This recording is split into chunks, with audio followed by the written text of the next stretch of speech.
गुरुवरत्वक्त्यौ राज्य व्यचरदनुवनं पद्मपद्भ्यां प्रियाय पाणिस्पर्श क्षमाभ्यां रुजितपथरुजो यो हरेन्द्रानुजाभ्यां वैरिप्याचूर्णप्रख्या प्रियविरहरुषम् रोपितो विजुम्रा त्रस्ताब्धिर्बद्ध हेतु खलदवहनं कौसलेन्द्रं वतारम्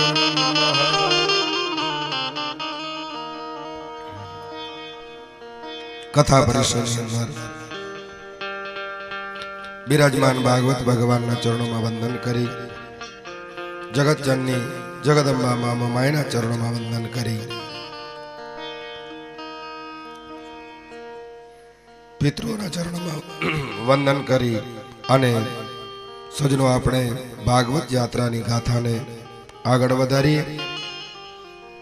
बपोरे ज्यारे आपणे मध्याह्न समय कथा ने ज्यारे विराम देता था त्यारे यही विधि गर्भ सहित सब नारी भई हर हृदय हर्षित सुख बारी जा दिन थे हरि गर्भ ही आए सकल लोक सुख संपत्ति चाहे।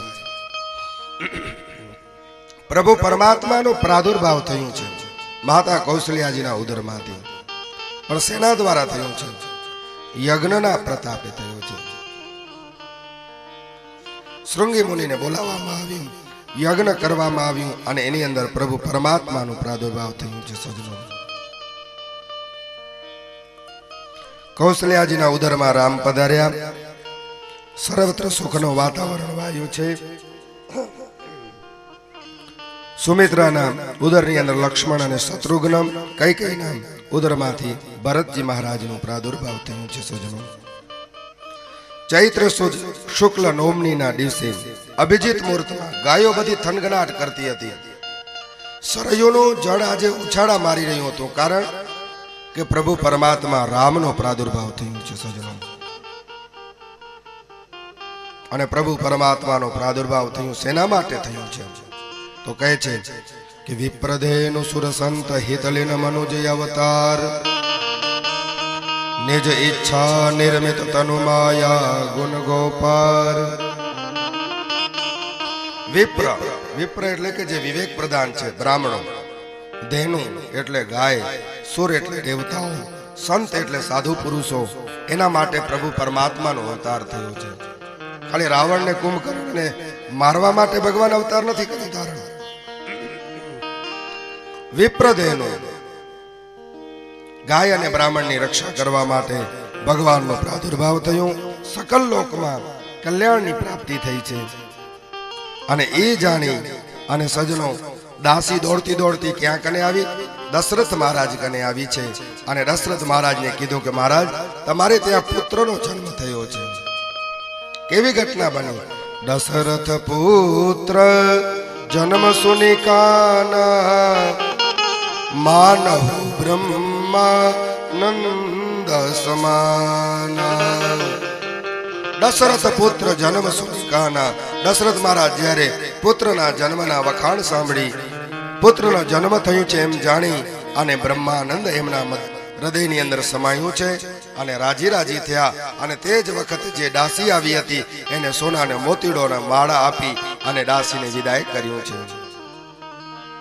दशरथ महाराज की उमर ढळती हती अने ते समय पुत्र थयो राजी थया छे। सजनो हवे जे प्रमाणे भागवत नी अंदर रामायण बताववामां आवी छे तेमनो आपणे दर्शन करी अने आगळ वधीए। त्यारबाद दासीने तो विदाय करी पण हवे भगवाननो नामकरण संस्कारनो समय थई गयो छे। तो हवे शुं थयुं? केवी घटना बनी? गुरु महाराज ने बोलाववामां आव्युं तेमनुं नामकरण संस्कार करवामां आव्युं अने तेज वखते गुरु महाराजे नाम राख्युं छे इनके नाम अनेक अनूपा मैन रूपक बहु स्वमते अनुरूपा। गुरु महाराजे कीधुं छे एमना तो अनेका अनेक नाम छे पण मारी मती अनुरूप हूँ कहूं तो मने योग्य लागे छे एवो एनो नाम आपणे राम राखीए। કારણ કે એ બધાને આરામ દેવા વાળો દેવ છે, એટલે એનું નામ આપણે રામ રાખીએ. બોલી શ્રી રામચંદ્ર ભગવાન કી. લક્ષ્મણ, ભરત અને શત્રુઘ્ન બીજા નામ પણ રાખવામાં આવ્યા છે. અને કોણ રામ દશરથ કા બેટા, કોણ રામ હરગટ में બેઠા. આપણને ચિંતા થાય કયા રામ, દશરથના દીકરા કયા રામ છે અને કયા રામ આ ઘટની અંદર બેઠેલા છે. હે, કોણ રામ દશરથ કા બેટા અને કોણ રામ હરગટ में બેઠા. कौन राम ने किया पसारा, कौन राम है सबसे न्यारा. અને કયા રામ બધાથી ન્યારા છે? તો કવિ જવાબ આપે છે કે માનુષ રામ હે દશરથ કા બેટા. જે મનુષ્ય જન્મ ધારણ કરીને લીલા કરે છે, રાવણ કુંભકર્ણ જેવા દૈત્યોને મારી સાધુ સંતોની સેવા કરે છે, ઈ દશરથના દીકરા છે. અને આતમ રામ હર ઘટ में सब घट में બેઠા. બધાના ઘટમાં અહીંયા બેઠા છે, આતમ રામ છે. હે, આતમ રામ હૃદયમાં બેઠા છે, એને આત્મા કહીએ છીએ આપણે, આતમ રામ. અને જ્યોતિ રામ ને કિયા પસારા, निराकार राम है सबसे न्यारा. निराकार राम है सबसे न्यारा. निराकार राम છે, બધાથી અલગ છે સજનો. મનુષ્ય રામ દશરથના દીકરા બની અને સજનો માનુષ્ય લીલા કરે છે. આ રામાયણ છે એ ત્યાગની ભૂમિ છે, ભોગની ભૂમિ નથી. રામાયણ સાંભળ્યું તો ત્યાગ માણસના જીવનમાં હોવું જરૂરી છે. એટલા માટે તો દડાની માફક રામ કે હું ન બેસું, ભરત કે હું ગાદી માથે ન બેસું, એવી પરિસ્થિતિની અંદર આજ તો આનો મુશ્કેલી એ થાય છે. આજ જમાનામાં આપણને જીવનમાં ઉતારવા જેવું છે. આજે મુશ્કેલી એ થાય છે, કદાચ આપણે મોટા દીકરાને વધારે થોડુંક સોનું આપીને નાનાને ઓછું આપીએ, અથવા તો નાનાને વધારે આપીને મોટાને થોડુંક ઓછું આપીએ, અને એની સાથે જ મોઢું ચડી જશે કે તમને રોટલા આવે જમવા આવે ને તો દીકરા કને જેને વધારે સોનું આપ્યું છે, પૈસા આપ્યા છે, એની કને જજો, અમારી પાસે ના આવજો. અને આજે સાહેબ જેની ઇન્દ્ર આશા કરે એવી રાજગાદી, હે દશરથ મહારાજની, જેની ઇન્દ્ર આશા કરે એવી રાજગાદી, પણ બે ભાઈઓ ના કહે છે કે તમે લઈ લો, તમે લઈ લો, તમે લઈ લો. વિચાર તો કરો, એ ત્યાગની ભૂમિ છે, ભોગની ભૂમિ નથી. અને ભોગથી હંમેશા સજનો તૃપ્તિ નથી થતી. ભોગ ભોગવ્યાથી તૃપ્તિ નથી થતી, ત્યાગથી તૃપ્તિ થાય છે. એ જાણી અને ધીમે ધીમે ચારે ભાઈઓ મોટા થવા લાગ્યા અને ગુરુના ઘરે અભ્યાસ કરવા માટે જાય છે. ગુરુ ગ્રહ ગયે પઠન રઘુરાય, અલ્પ કાલ વિદ્યા સબાય. ગુરુ ગ્રહે જાય છે પઠન કરવા. ગુરુ મહારાજ સમ્રાટના દીકરા છે. ધારેન તો કદાચ ગુરુ મહારાજને પોતાના ઘરે પણ બોલાવી શકે, પણ નહીં, સમ્રાટના દીકરા છે છતાં પણ લોકોમાં એ ઉતરે. કારણ કે ભગવાન ગુરુકુળમાં વાસ કર્યું છે, એટલે આપણને પણ ગુરુકુળમાં જવું પડે, એટલે મોકલે છે. દશરથ મહારાજ ગુરુકુળમાં મોકલે છે. અને અલ્પકાલ સબ વિદ્યાય, ટૂંક જ સમયમાં બધી વિદ્યા. સાહેબ, જેના શ્વાસોશ્વાસમાં વેદ હોય એને બીજી કાંઈ ભણવાની જરૂર ન હોય. જેના શ્વાસમાં વેદ હોય એવા પ્રભુ પરમાત્મા રામ ભગવાનનું ચરિત્ર વર્ણવે છે. અને વેદ ભણ્યા ગણ્યા, ભણવાની સાથે ગણતરો પણ હોવી જરૂરી છે, પણ ગણ્યા. અને કેવું ગણ્યા? પ્રાતઃ કાલ ઉઠી કે રઘુનાથા, માતુ પિતુ ગુરુ ના વહી માથા. પ્રાત કાલ ઉઠી કે રઘુનાથા, માતુ પિતુ ગુરુ ના વહી માથા. પ્રાતકાલમાં સજનો વિચાર કરજો, પરમાત્મા રામ ભગવાન જાગી જાય છે. માતા પિતા અને ગુરુને બધાને મસ્તક નમાવીને પૂજન કરે છે. માતા પિતા પાસેથી મસ્તક, તેમના માથા એમની ચરણોમાં નમાવી એમની પૂજન કરે છે, અર્ચના કરે છે. કારણ કે જેના થકી ભગવાન કહે છે મારું જીવન છે એ માતા પિતા બધા કરતા મારા શ્રેષ્ઠ છે, એવું કહે છે. એમની પૂજા કરે છે. માતા પિતા ગુરુની બધાની પૂજા કરી. અને એક દિવસ સજનો કેવી ઘટના બની. દશરથ મહારાજને મોટી ઉંમરમાં પુત્ર થયા છે. ઉંમર ઢળતી હતી ત્યારે યજ્ઞના પ્રસાદના પ્રતાપે દીકરા થયા છે. અને હવે પરિસ્થિતિ કેવી સર્જાણી? એક વખત વિશ્વામિત્રજી આવ્યા તેમને મળવા માટે. વિશ્વામિત્રજી મળવા માટે આવે છે અને ખબર પડી, સમાચાર પ્રાપ્ત થયા કે વિશ્વામિત્રજી આવી રહ્યા છે. ત્યારે દશરથ મહારાજ સામયું કરવા માટે જાય છે. હવે દશરથ મહારાજ વિચાર કરે છે કે હવે સામયું કરવા માટે તો હું જાઉં છું, પણ એમનું સામયું કરવા માટે, વિશ્વામિત્રનું સામયું કરવા માટે કેવા લોકોને લઈ જાઉં? વિશ્વામિત્રજીનું સામયું કરવા માટે કેવા લોકોને હું લઈ જાઉં, એવો મનમાં વિચાર કરે છે. અને તે વખતે એમને ઉચિત વિચાર આવ્યો કે વિશ્વામિત્રજીનું સામયું કરવા માટે હું બ્રહ્મ સમાજ લઈ જાઉં, બ્રાહ્મણોનો સમાજ લઈ જાઉં. અને બ્રાહ્મણોનો સમાજ લઈ અને ત્યાં કને જાય છે કે મુનિ આગમન સુના જબ રાજા, મિલન ગયે ઉલઈ વિપ્ર સમાજા. મુનિ આગમન, મુનિના આગમનના સમાચાર સાંભળી અને બ્રાહ્મણોનો સમાજ લઈ અને ત્યાં કને જાય છે. પાદ અર્ઘ્ય આચમન વિશ્વામિત્રજીની પૂજા કરી છે. સાહેબ ભલે પધાર્યા બાપજી, અમારું આંગણું પવિત્ર થયું, કારણ કે મારા વડીલોએ કંઈક પુણ્ય કર્યું હશે ને એટલા માટે તમારા જેવા આવા સંત મહાત્માઓ અમારા આંગણામાં આવ્યા છે. દશરથ મહારાજ રાજી થયા છે. સજનો વિપ્રનો સમાજ લઈ પૂજન અર્ચન કરી વિધિ કરી છે. વિશ્વામિત્રજીને ઊંચા આસન માથે બેસાડ્યું છે. વિશ્વામિત્રજીને કીધું કે બાપજી અમારાથી કંઈક ભૂલ થઈ ગઈ હોય તો ક્ષમા કરજો. અને તે વખતે વિશ્વામિત્રજીએ એક રાજાને વિનંતી માનો તો વિનંતી અને આજ્ઞા માનો તો આજ્ઞા કરી છે. વિશ્વામિત્રજી કીધું કે મારે ત્યાં યજ્ઞની અંદર મારીચ અને સુબાહુ નામના બે રાક્ષસો છે. એ યજ્ઞની અંદર અમંગળ દ્રવ્ય નાખી અને મારા યજ્ઞનો વિધ્વંસ કરે છે. એટલા માટે તમારા બે રાજકુમારોની મારે જરૂર છે. મારીચ અને સુબાહુ. અને વિચાર કરજો, તે જ વખતે દશરથ મહારાજને ઝાટકો લાગ્યો, કારણ કે પોતે ક્ષત્રિય છે, રાજા છે. અને કે વિચાર કરે છે કે આવા હું ક્ષત્રિય હોવા છતાં, રાજા હોવા છતાં પણ મારાથી આ મારીચ અને સુબાહુનું રક્ષણ ન થયું, યજ્ઞનું રક્ષણ ન થયું, એ લોકોને મેં માર્યા નહીં. એટલે એક ક્ષણ માટે ઝાટકો લાગે છે. અને તે જ પછી વિશ્વામિત્રજી કહે છે કે શું કહે છે કે અનુજ સમેત દેહુ રઘુનાથ નિશિચર બદ મેં હો બસવારા. અનુજ સમેત રામ તમારો આપો, પણ એકલો રામ નહીં, લક્ષ્મણની સાથે આપો. અને ફરી પાછો બીજી વાર ઝાટકો લાગે છે. દશરથ મહારાજ વિચાર કરે છે ક્યાં આવા સુબાહુ ને મારીચ નામના રાક્ષસ, અને ક્યાં મારા કોમળ ફૂલ જેવા મારા દીકરા, હું કેવી રીતે આપું એમને? એમને કેવી રીતે આપું? અને તે જ વખતે વશિષ્ઠ મહારાજ વિચાર કર્યું કે જો કદાચ દશરથ મહારાજ ના કરશે ને દીકરા આપવાની, અને વિશ્વામિત્ર ગુસ્સો કરીને શ્રાપ આપશે તો મારા જજમાનનું કલ્યાણ નહીં થાય. એટલે વિશ્વામિત્ર જે શ્રાપ ના આપે એટલા માટે વશિષ્ઠ મહારાજે દશરથ મહારાજને સમજાવ્યું કે તમે એક કામ કરો, તમારા દીકરા દઈ દો એમને. બીજી બધી વાત બરોબર, એક કામ કરો, તમારા દીકરા દઈ દો એમને. અને દીકરા દેવામાં આવ્યા છે. ત્યારે વશિષ્ઠ મહારાજની વાત સાંભળી માતા પિતા ગુરુને વંદન કરી અને વિશ્વામિત્રજીની સાથે જાય છે. અને પ્રથમ જ માર્ગની અંદર રાક્ષસી મળી છે, એનું નામ છે તાડકા. એ કહી બાન પ્રાણ હરી લીનહા અને દિન જાની તેહી નિજ પદ દિનહા. એક જ બાણ ભગવાને છોડ્યું અને તાડકાનો ઉદ્ધાર કર્યો છે ભગવાને.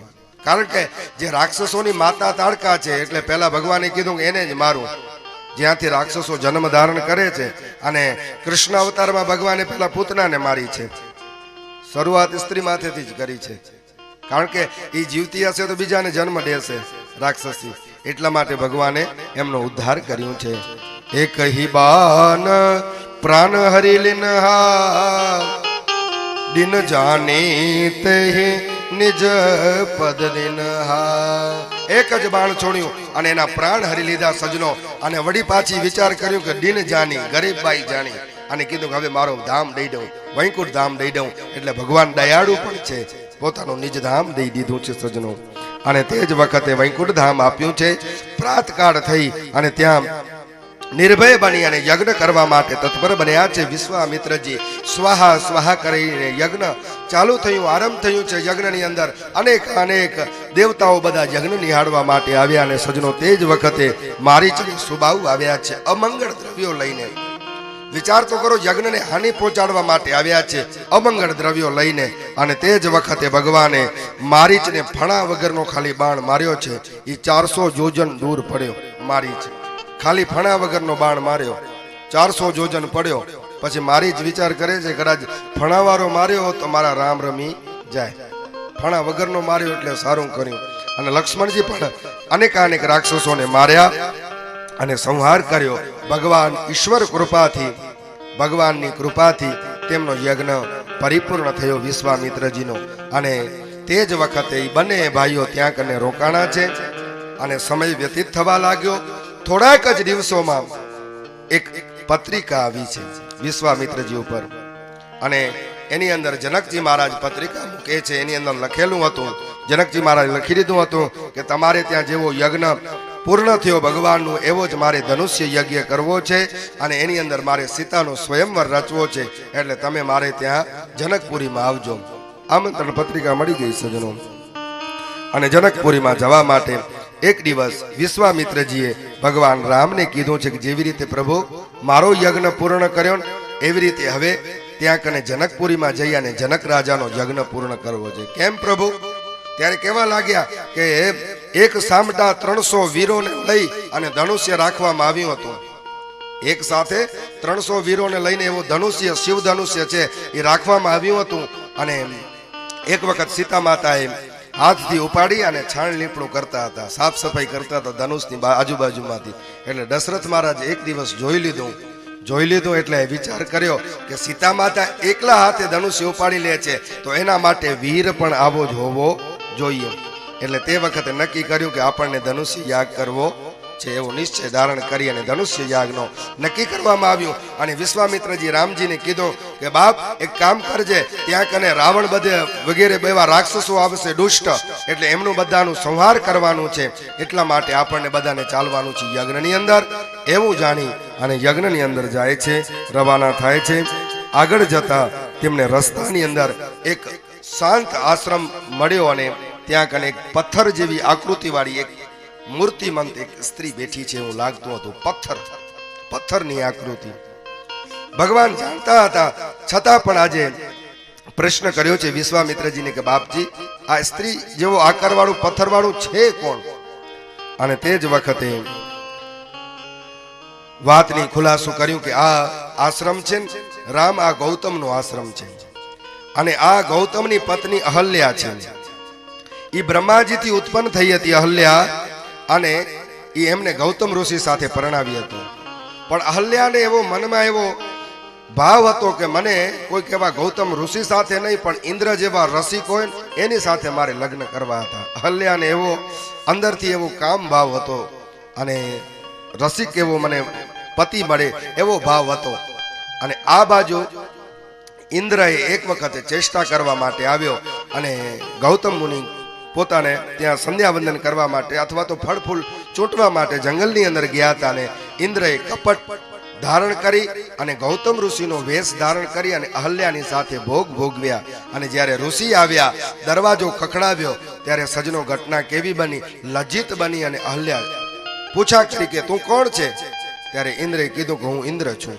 પોતાની સગડી હકીકત અહલ્યાને કઈ બતાવી, અને દરવાજો ખોલવામાં વિલંબ થયો એટલે ગૌતમ ઋષિએ પૂછ્યું કે કેમ વિલંબ થયું? ત્યારે અહલ્યા ઋષિ પત્ની હોવા છતાં પણ તેમની આગળ ગૌતમ મહારાજ આગળ જૂઠું બોલ્યું છે, ખોટું બોલ્યું છે અને ખોટી બોલી છે.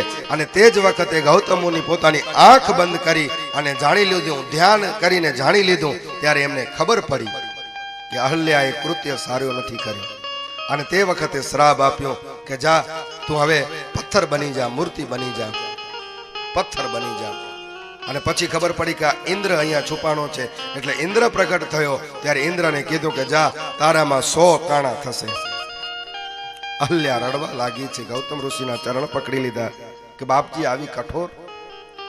ત્યારે એમને દયા આવી છે. ગૌતમ મુનિને કહેવા લાગ્યા કે ઠીક છે, હવે રામાવતાર જ્યારે થશે ને રામનો ચરણ સ્પર્શ થશે ત્યારે જા તારો ઉદ્ધાર થઈ જશે. અને ઇન્દ્રએ કીધું પ્રભુ મારું? ત્યારે કીધું કે રામનો જ્યારે વરઘોડો નીકળે જનકપુરીમાં ત્યારે તું તારા આ છિદ્ર છે ને એ 100 આંખીઓ થઈ જશે. એ આંખો દ્વારા તું રામનો વરઘોડો જોજે એટલે તારો બધો હવે પુણ્ય બરોબર થઈ જશે. એટલે શતક્રતુ કહેવામાં આવે છે ઇન્દ્રને બીજા નામથી. તે કથા કઈ સંભળાવી ભગવાને પોતાનો ચરણ સ્પર્શ કર્યો અને તે જ વખતે સ્ત્રી મૂર્તિમાંથી ઓલા પથ્થરમાંથી સ્ત્રી બની ગઈ છે અને ભગવાનના ચરણોમાં પ્રણામ કરી ભગવાન પાસે પ્રાર્થના કરી છે, ભગવાન તમે ધન્ય છો. ઋષિને ધન્યવાદ છે, કારણ કે ઋષિએ મને શ્રાપ નહીં પણ મને આશીર્વાદ આપ્યા હતા, કારણ કે તમારા જેવા આજે મહાભાગ્યશાળીના દર્શન થયા, મારું જીવન ધન્ય બન્યું છે. રાજી થઈ અહલ્યા અને ભગવાનના ચરણ સ્પર્શ કર્યા. આ બાજુ ભગવાન પ્રભુ પરમાત્મા ત્યાંથી આગળ જઈ રવાના થયા. ભગવાન ગંગા કિનારે સ્નાન કરી જનકપુરીમાં પ્રવેશ કરે છે. મુનિ મંડળી સાથે પ્રભુ પરમાત્મા, રામ ભગવાન, લક્ષ્મણજી, વિશ્વામિત્ર સૌ મુનિ મંડળી સાથે ત્યાં કને પ્રવેશ કરી અને આવે છે. વિશ્વામિત્રજીનું મન છે ને એક આંબાવાડીમાં સ્થિત થયું અને જનક મહારાજને ખબર પડી કે આંબાવાડીમાં ઉતારો પ્રાપ્ત થયો છે વિશ્વામિત્રનો, એટલે મુનિ સમાજ બ્રાહ્મણોને લઈ અને પૂજન કરવા માટે વિશ્વામિત્રજીનું ત્યાં કને આવે છે. આ બધું વિશ્વામિત્રજી નિહાળી રહ્યા હતા અને જનક મહારાજ આવ્યા. એ પૂછ્યું કે સીધી નજર પડી રામ અને લક્ષ્મણ માથે. કીધું આ બે જણા કોણ છે? ત્યારે સાર ગર્ભિત વાત કહી અને તે વખતે એમની લૌકિક ઓળખાણ આપી છે. આ તો બે દશરથના પુત્રો છે, રાજકુમારો છે. એમની ઓળખાણ આપી અને ગર્ભિત વાત કહી. કહું નાથ સુંદર દૌ બાલક, મુનિ કુલ તિલક હી નૃપ કુલ પાલક. બે અયોધ્યાના કુમાર છે એટલે વિશ્વામિત્રજી પણ નગરની અંદર બધાને ઉતારો પ્રાપ્ત થયો.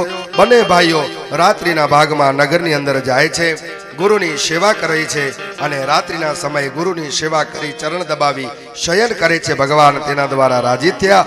પ્રાતકાલ થઈ બંને ભાઈઓ જાગી અને પુષ્પ વાટિકામાં જાય છે પોતાનું નિત્ય કર્મ પતાવીને. હવે પૂજાના પુષ્પ ચૂંટવા છે. ત્યાં કને માળી દોડતો દોડતો આવ્યો. માળી કીધું કે ભગવાન લાવો ને હું તમને ફૂલ ચૂંટી દઉં. તે વખતે ભગવાને ના કરી. માળીને કીધું કે પૂજાના પુષ્પ છે એ અમે જાતે ચૂંટી લેશું, કારણ કે અમને ભગવાનની પૂજા કરવી છે. તમને જ્યારે માળીને કીધું કરવી હોય ભગવાનની પૂજા ત્યારે તમે ચૂંટી લેજો, પણ આ પૂજાના પુષ્પો તો અમે જ ચૂંટશું. અને તે વખતે સજનો કેવી ઘટના બની, તુલસીદાસજી મહારાજ લખે છે કે તે વખતે કેવી ઘટના બની કે તે અવસર સીતા તહ આઈ, ગિરિજા પૂજન જનની પઠાઈ. શ્રી રામ જય રામ જય જય રામ, શ્રી રામ જય રામ જય જય રામ, શ્રી રામ જય રામ જય જય રામ, શ્રી રામ જય રામ જય જય રામ.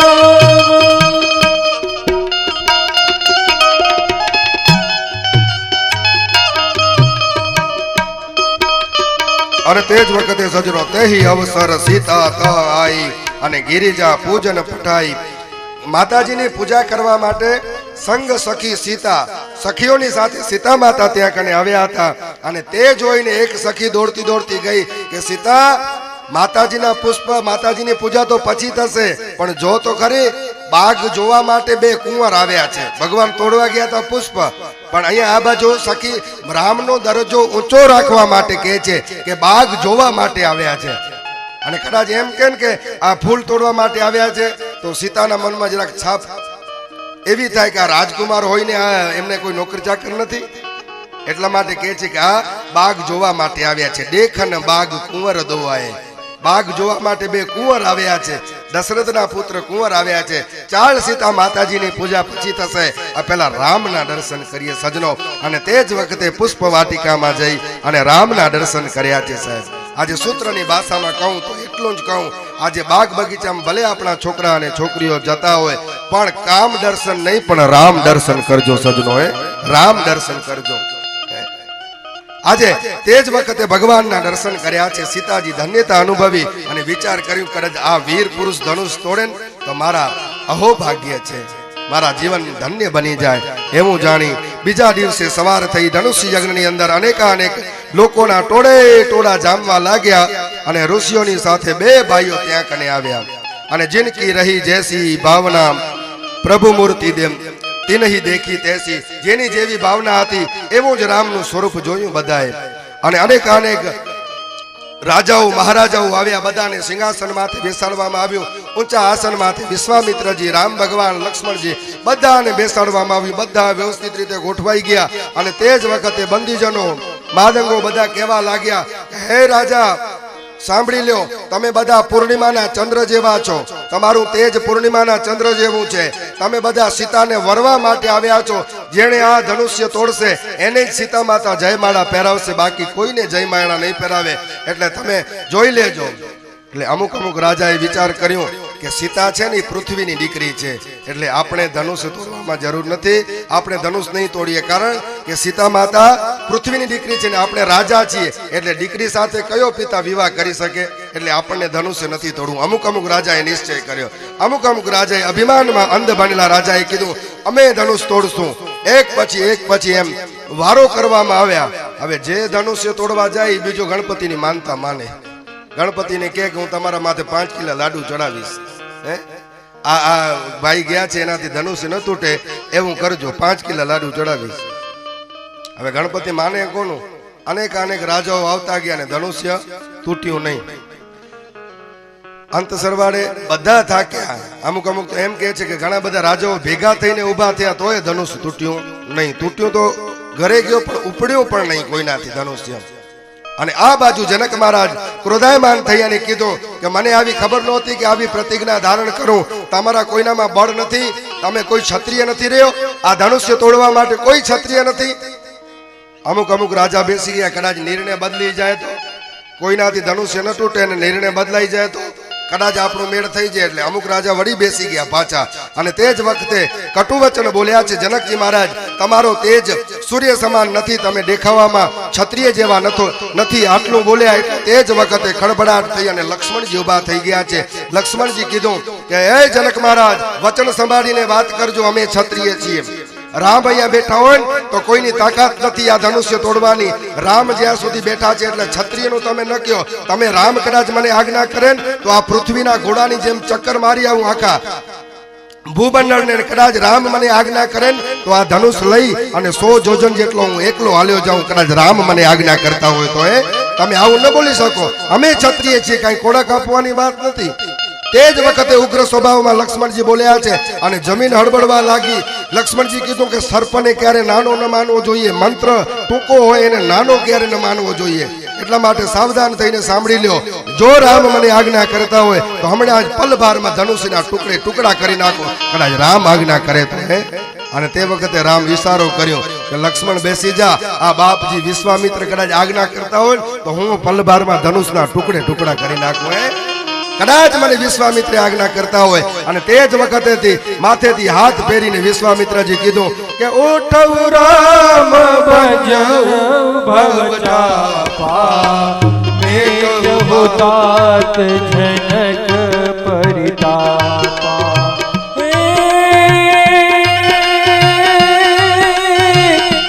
उठहु राम भजन भवचापा मेटहु तात जनक परितापा. श्री राम जय राम श्री राम जय राम સજનો વિચાર કરજો કેવી ઘટના બને. વિશ્વામિત્રજી આજ્ઞા કરી છે કે રામ હવે ઉભા થાવ બાપ, હવે ધનુષ્ય તોડવાનો સમય આવી ગયો છે. રામ ધનુષ્યની પ્રદક્ષિણા કરી અને જોયું તે ચતુરાંગ મધ્ય ધનુ તોડા, વચ્ચેથી ટુકડા ધનુષ્યના કરી નાખ્યા. દિક્પાલો ડોલવા લાગ્યા, સૂર્યનારાયણ ભગવાનના ઘોડા આડાવડા ભાગવા લાગ્યા, અતરા કરો નક્ષત્રો બધા એમ તેમ ભાગવા લાગ્યા. જય જયકાર વર્તાણો છે. સીતા માતા દોડતા આવે અને રામના ગળામાં જયમાળા પહેરાવી છે. બોલી શ્રી રામચંદ્ર ભગવાન કી જય. તે જ વખતે સજનો સીતા માતા આવ્યા છે, રામજીના ગળામાં જયમાળા પહેરાવી છે. અને તે વખતે પરશુરામજી આવ્યા છે. પરશુરામ અને લક્ષ્મણજીનો આ વખતે ઉગ્ર ભેટો થયો છે અને અંત સરવારે ખબર પડી ગઈ કે આ તો મારા નાથ છે, રામ ભગવાન છે એમ જાણી અને પછી બીજા પણ 3 ભાઈઓ હતા, લક્ષ્મણ, શત્રુઘ્ન અને એમના પણ ત્યાં કને લગ્ન થયા અને રામ જબ બેહી ઘર આયે, રામ ભગવાન લગ્ન કરીને જ્યારે પાછા આવ્યા, માતાઓને મળ્યા, આનંદનું વાતાવરણ એકદમ આનંદિત છવાઈ રહ્યું આખા અયોધ્યાની અંદર. ચારે ભાઈઓ લગ્ન કરીને આવ્યા, ચારે દંપતીઓ અને દીકરીની જેમ રહેતા હતા અને આનંદનું વાતાવરણ છવાઈ ગયું. ત્યારે તુલસીદાસજી મહારાજ એમ કહે છે કે જ્યારે જ્યારે વધારે આનંદ આવે ને ત્યારે દુઃખ ઊભું કરે છે. વધારે આનંદ ક્યારેક ક્યારેક દુઃખ પણ ઊભું કરે છે. અને એ જ સમયે એક સમય સજનો કેવી ઘટના બની, પ્રભુ પરમાત્મા લગ્ન કરીને આવ્યા અને એક દિવસ દશરથ મહારાજે પોતાના રાજ દરબારમાં બેઠા હતા ને મુકુટ પોતાનું ત્રાસું થઈ ગયું હતું. મુકુટ હતું એ ત્રાસું થઈ ગયું હતું. એટલે એ અરીસો દર્પણ મંગાવી અને જોયું તો પોતાના કાનની બાજુમાં વાળ થોડાક સફેદ થઈ ગયા હતા. શ્રવણ સમીપ સિતભય કેસા માનવ જરઠ પન ઉપદેશ અસ ઉપદેશા. કાનની આગળ થોડાક વાળ સફેદ થઈ ગયા હતા. એટલે દશરથ મહારાજને એમ થયું કે હવે મારી વૃદ્ધાવસ્થા આવી ગઈ છે. એમ જાણી અને વિચાર કર્યો કે હવે મારે રામને રાજગાદી દઈ દઉં. કારણ કે રામને રાજગાદી એટલા માટે દઈ દઉં કે રામ બધા કરતા મોટું છે, એટલે રામને રાજગાદી દઈ દઉં એવો નિર્ણય ધારણ કરી અને દશરથ મહારાજ ક્યાં કને આવે છે, કૈકેયીના ભવનમાં આવે છે. અને કૈકેયીને હું પહેલા કહી દઉં એવું જાણીને કૈકેયી પાસે આવે છે. અને આ બાજુ દેવતાઓ બધા સરસ્વતી માં પાસે ગયા છે. સરસ્વતી માને કીધું કે માં હવે કોઈકની બુદ્ધિ ફેરવો, રામ કાલ સવારે રાજગાદી માથે બેસી જશે, રામ કાલ સવારે રાજગાદી માંથી બેસી જશે તો આ બધા દૈત્યોનો સંહાર કોણ કરશે, અમારું રક્ષણ કોણ કરશે? એટલે તે વખતે સરસ્વતી માતા દેવોને કહેવા લાગ્યા કે દેવો તમે બધા સ્વાર્થી છો. પહેલા ભગવાનને કીધું કે જન્મ ધારણ કરો ને હવે તમે કહો છો કે ભગવાનને વનમાં મોકલો, તમે બહુ સ્વાર્થી છો. એટલું કહી અને પછી વિચાર કર્યું કે હવે કોની બુદ્ધિ ફેરવો? જેણે સરયુનું જળ પીધું છે ને એની બુદ્ધિ મારાથી નહીં ફેરવાય, પણ હવે કોની બુદ્ધિ ફેરવું? આમ વિચારી અને કૈકેયીની દાસી હતી મંથરા, એની બુદ્ધિ ફેરવી છે. અને તે જ વખતે મંથરા કૈકેયીની પાસે જાય છે ને કૈકેયીને કહે છે, કૈકેયી તને ખબર છે રામને રાજ્યાભિષેક થવાનો છે? કૈકેયી નાચે છે. કીધું વાહ મંથરા, તે તો બહુ સારા સમાચાર સંભળાવ્યા, રામનો રાજ્યાભિષેક. પણ કે વળી કૈકેયી પાછું કહે છે કે કૈકેયી, મંથરા કહે છે કે કૈકેયી તને ખબર નથી, જ્યારે રામ રાજગાદી માથે બેસે ને ત્યારે તને અને તારા ભરત બે દીકરાને, તારા દીકરાને અને તને જેલખાનામાં પૂરી નાખશે. કૈકેયી વિચાર કર્યું કે આવું છે, હા એ બધી રાજાની ગણતરી છે. ત્યારે કૈકેયી એના ચરણમાં પડીને કીધું કે હવે મારે શું કરવું? અને તે વખતે કૈકેયીને મંથરાએ કીધું કે કૈકેયી એક કામ કર, તારા 2 વચન છે ને વરદાન છે ને દશરથ મહારાજ પાસે બાકી છે, એ તું માંગી લેજે એમની પાસેથી. પણ ક્યારે માંગજે? જ્યારે રામના સોગંદ ખાય ત્યારે એમની પાસેથી 2 વરદાન માંગી લેજે. અને અહીંયા નક્કી થયું કે હવે મારે શું કરવું? ત્યારે કીધું કે છૂટા વાળ કરો, કોપ ભુવનમાં જાઓ અને સૂઈ જાઓ કાળા વસ્ત્ર ધારણ કરીને, અને જે કોઈ આવશે તેને હું કહી દઈશ કે કૈકેયી ક્યાં કહે છે. અને આજના દિવસની બનેલી, તે જ દિવસે બનેલી ઘટના અને કૈકેયીએ મંથરાએ કૈકેયીની બુદ્ધિ ભ્રમિત કરી છે સજ્જનો. અને તે જ વખતે દશરથ મહારાજને એમ થયું કે પેલા બધા કરતા પ્રિય છે કૈકેયી, એને પેલા કહું. અને જ્યાં કને કૈકેયીના ભવન પાસે દશરથ મહારાજ આવે છે તો મંથરા મળી છે. મંથરાને પૂછ્યું કે કૈકેયી ક્યાં? અને તે જ વખતે મંથરાએ કીધું કે કૈકેયી છે ને એ કોપ ભવનમાં ગઈ છે. અને સૂત્રની ભાષામાં કહીએ તો કૈકેયી જેવી સ્ત્રી છે ને એ હંમેશા કોપ ભવન બતાવી શકે, કનક ભુવન ક્યારે ન બતાવી શકે, સોનાનો મહેલ ક્યારે ન બતાવે, એ કોપ જ ભુવન બતાવે. અને તે વખતે કીધું છે કે કોપ ભવનમાં ગઈ છે, જાઓ તમને મળવું હતું. અને દશરથ રાજા તે વખતે જાય છે અને કહે છે કે હે તું રાની રીસાની પરસત પાની પતહી નિવારઈ, હે રાણી શું કામ રીસાણી છે? તું મને કહે તો ખરી. ગજગામીની, હાથી જેવી ચાલવાળી, અનેકાનેક નામ સંબોધિત કર્યા દશરથ મહારાજ, કે તું શું કામ રીસાણી છે? અને તે વખતે કૈકેયી કીધું કે તમે મને વરદાન નથી આપ્યા. તો કીધું તમે થાપણ રાખીને મારી કનેથી વરદાન નથી માંગ્યા, તો એમાં હું શું કરું? માંગી લો ને, 2 ને બદલે 4 માંગી લો. જ્યારે યુદ્ધ થતું હતું અને તે વખતે ધૂસરીમાંથી ધૂસરી તૂટી ગઈ હતી ને પૈડું નીકળવાની તૈયારી હતી ત્યારે કઈ પોતાની આંગળી નાખીને ઓલા પૈડાને બચાવ્યું હતું. દશરથ મહારાજને યુદ્ધમાં જીતાડ્યું હતું. તે વખતે દશરથ મહારાજ એમને 2 વરદાન આપ્યા હતા. કીધું કે હવે તમને જ્યારે માંગવા હોય ત્યારે માંગજો. અને આજે એ જ કઈ સ્વાંગ રચી અને કહે છે કે તમે થાપણ રાખીને તે વખતે વરદાનની તો વાતો કરી છે પણ તમે દેતા નથી વરદાન. ત્યારે કીધું કે હું દઉં છું, કારણ કે આપણી પરંપરા છે, આપણા રઘુકુળની રીત છે કે જે કોઈ પ્રાણ ચાલ્યા જાય પણ વચન નથી જાતું. અને તે વખતે દશરથ મહારાજે એ રીતની યાદ કરાવી છે. રઘુકુલ રીત સદા ચલી આઈ, રઘુકુલ રીત સદા ચલી આઈ, પ્રાણ જાય અરુ વચન ન જાય, રઘુકુલ રીત સદા ચલી આઈ, પ્રાણ અરુ વચન ન જાય.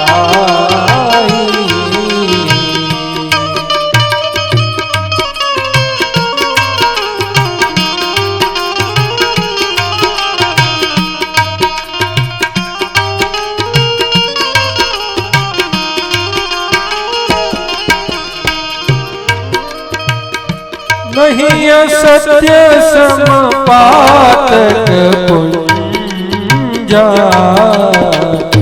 ગિરિ સમદોહી કોટિ ગુંજા. શ્રી રામ જય જય રામ, શ્રી રામ જય જય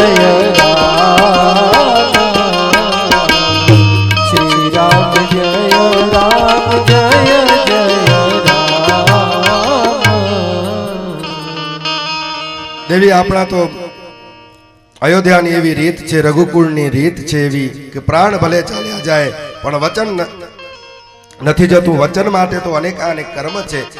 તમે માંગો, તમને 2 ને બદલે 4 વરદાન માંગી લો, એમાં મારી ક્યાં નામ છે? ઘણું સમજાવ્યું પણ કઈ માન્યા નહીં. અંત સરવાળે એમ કહેવાય છે કે મહારાજ દશરથ રામના સોગંદ ખાધા છે અને ત્યાં કને આપોઆપ દીપમાળાઓ અયોધ્યામાં બુજાવા લાગી. સજનો, જ્યારે રામના સોગંદ ખાધા છે ત્યારે દીપમાળાઓ બુજાવા લાગી છે. અને તે જ વખતે કહેવા લાગ્યા કઈ મહારાણી કે મહારાજ એક કામ કરો, પહેલા મારા ભરતને ગાદી. દશરથ મહારાજ જરાક ઝાટકો લાગ્યો. વિચાર કર્યો કે આટલું બધું મેં નક્કી કર્યું છે રામને ગાદી દેવાનું ને એ બધું ઓચિંતાનું, આટલું બધું એમને સમજાવ્યું છતાં પણ કઈ કેમ એમ, પણ તેમ છતાં વિચારે છે. અને પછી કહે છે કે તાપસ બેસ વિશેષ ઉદાસી ને 14 બરીસ રામ વનવાસી. દશરથ મહારાજને એમ થયું કે મને કહે છે કે ભરતને રાજગાદી મળી જાય એટલે તપસીનો વેશ ધારણ કરીને તમે જંગલમાં ચાલ્યા જજો, ભગવાનનું ભજન કરશો. પણ અંત સરવાળે પાછા બીજા શબ્દ સંભળાય છે કે તાપસ બેસ વિશેષ ઉદાસી અને 14 બરીસ રામ વનવાસી. 14 વર્ષ છે ને રામને વનવાસમાં જવું પડશે. આટલું સાંભળતા ઘાયલ હાથી જેમ પડે એમ દશરથ મહારાજ ભોય તળીએ પડ્યા છે. રામ રામ રામ કરી અને જમીન માથે પડ્યા છે. જમીન માથે પડી અને વિચારે છે કે કઈ તે અમંગળ વેશ તજી દે. આ અમંગળ વેશ છે અને રામ તારો શું ગુનો કર્યો છે? બધા પ્રાણ કરતા પ્રિય તને રામ છે, તું શું કામ રામને આ રાજગાદી ના આપે તો કાંઈ જરૂર નથી, પણ રામને વનવાસ તો ન જ આપવું જોઈએ. દશરથ મહારાજ ધ્રુસકે રડે છે. બ્રહ્મનો પિતા સાહેબ આજે રડી રહ્યો છે. વિચાર તો કરો, આજે બ્રહ્મના પિતાને કેટલી વેદના થઈ છે. રાત્રિના ભાગમાં દરવાજો ઓલા બારણો ખોલી બારીનો અને જુએ છે અને કહે છે, આકાશની અંદર કહે છે કે હે સૂર્યનારાયણ ભગવાન જગતના પિતા, ઉદય ન હો તો રવિ કુલ ગુરુ. હે મારા કુળના ગુરુ સૂર્યનારાયણ ભગવાન, કાલ સવારે ઉદય ન થાજો અને કદાચ ઉદય થશો તો મારા રામને કાલે વનવાસ જવું પડશે. ઉદય ન હો તો રવિ કુલ ગુરુ. હે કાલ સવારે મારા કુળની અંદર ઉદય ન થાજો. એમ કરીને રાત્રિનો સંગીત આજે એમને બાળની અણી સમાન દશરથ મહારાજને લાગે છે. રામ રામ રામ કહી અને ભોય તળીએ પડેલા દશરથ મહારાજ વિલાપ કરે છે. અને બીજા દિવસે પ્રભાત થઈ અને પિછલે પ્રહર ભૂપ નિત જાગા. રોજ સવારે વહેલા જાગી જાય. આજે રાજા કેમ નથી જાગ્યા? ટોળે ટોળા બધા વળવા લાગ્યા. હજી રાજા જાગ્યા કેમ નથી? અને સુમંત આવ્યા છે. સુમંતની આજ્ઞા કરી કે સુમંત બાપ જાઓ જરાક તપાસ કરી આવો. આજે રામ કે ઓલા દશરથ મહારાજ કેમ નથી જાગ્યા? દરરોજ પાછલા પ્રહરની અંદર જાગી જાય છે, આજે કેમ નથી જાગ્યા? અને સુમંતજી કહે છે કે અત્યારે હું કાંઈ કહી ન શકું. અને સુમંતજી જ્યાં કને જાય છે મંથરા એમને તે વખતે કૈકેયીનું ભવન બતાવે છે. કૈકેયીના ભવનમાં જઈ અને આજે બ્રહ્મના પિતાને જોવે છે અને સુમંતજી રડી પડ્યા છે. બાપ આજે દશરથ મહારાજ વિલાપ કરે છે. જેની ઇન્દ્ર આશા કરે રાજગાદીની, જેની અયોધ્યાની ગાદીની ઇન્દ્ર આશા કરે, એવું આજે બ્રહ્મના પિતા અહીંયા જમીન માથે જેમ માછલું જળ વિના તડફડિયા મારતું હોય એવી રીતે આજે બ્રહ્મના પિતા તડફડિયા મારી રહ્યા છે. અને આ જોઈ અને તે જ વખતે બાવડું પકડી અને સુમંતને કહેવા લાગ્યા દશરથ મહારાજ, સુમંત આપણી અવધ લૂંટાઈ ગઈ બાપ. હવે કેમ મહારાજ, શું થયું? તમે મને જણાવો તો ખબર પડે, મને કાંઈ ખબર નથી પડતી. દ્રૌપદ કહે આ ગત જન્મોના ને આજે પ્રગટ્યા મારા પાપ. ગુરુ દુબાડ્યા હશે ને ગાયોને મારી હશે, માર્યા હશે માને બાપ. ડુંગરડે ને ડાહ્યો લગાડી આજે કૈકેયી મારો ખેલ બગાડી નાખ્યો છે. સુમંત કૈકેયી આજે બધો ખેલ બગાડ્યો છે. આ જોઈ અને તે જ વખતે દશરથ મહારાજ ધ્રુસકે ધ્રુસકે સુમંત પાસે રડ્યા છે. હવે સુમંત મહારાજ વિચાર કરે છે કે હવે મારે શું કરવું? અને રામ રામ રામ કહી અને મૂર્છિત થઈ જાય છે. એટલે તે જ વખતે વિચાર કર્યો કે હવે મારે છે હવે રામ પાસે જાઉં અને રામને તેડી લાવું અને પછી જ એની આગળ પછી જ કામ આગળ વધશે. એટલે જ્યાં કને કૈકેયીના ભવન તરફથી આગળ જઈ અને રામને ત્યાં કને લેવા માટે જાય છે સુમંત. એટલે દ્વાર કને ઉભા રહ્યા. અનેક લોકોના ટોળા ઘેરી વળ્યા. કીધું કે સુમંત બતાવો શું થયું? હજી સુધી જાગ્યા કેમ નથી? દશરથ મહારાજ કેમ નથી જાગ્યા? કહો તો ખરા સુમંત શું થયું? સુમંત કીધું કે અત્યારે હું કાંઈ જવાબ આપી શકું એવી સ્થિતિમાં નથી. હવે હું જાઉં છું રામને તેડવા માટે. રામને ત્યાં કને મહેલે જાય છે અને તે જ વખતે સીતા માતા સજનો દ્વાર ઉગાડે છે.